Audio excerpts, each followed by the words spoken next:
Know your rights when you're encountering law enforcement. Because this is February and Black History Month, I just wanted to give some historical context. It went from no justice for Africans or blacks in America.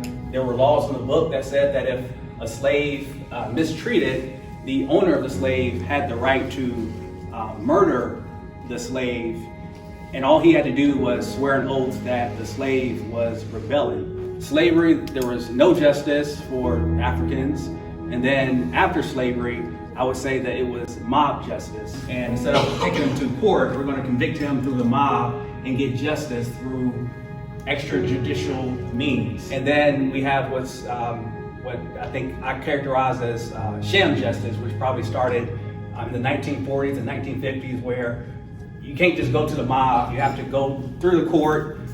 However, the courts were not set up the way that the Constitution says that they should have been. We weren't given fair trials. We didn't have juries of our peers, people who looked like us, who were determining our guilt or innocence.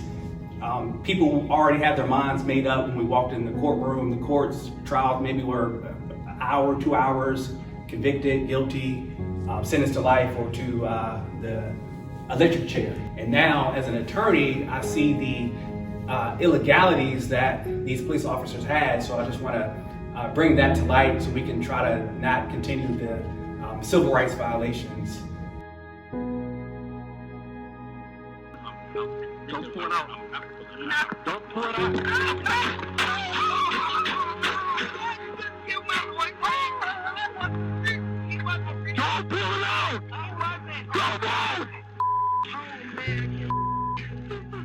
The most important thing that we could have said didn't come until like an hour and a half through our presentation, and that's God. God has to be first, and it goes back to the fact that the black people who came to this country were brought here in handcuffs because people didn't respect the humanity of the black people.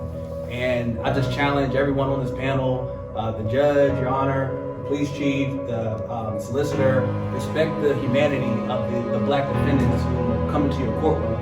Treat them like it's your cousin, like it's your brother. And I guarantee you a totally different result will happen instead of sending a man to jail for a crime he didn't do for 22 years. It's simple. God has to be in it. And with us too, we're killing each other because we lost track of God. I know this is a government platform and trying to take God away from what we can say, but God has to be the center, and we have to respect the humanity of all of God's creations because God created humans, God gave us life, and we have to respect all human life.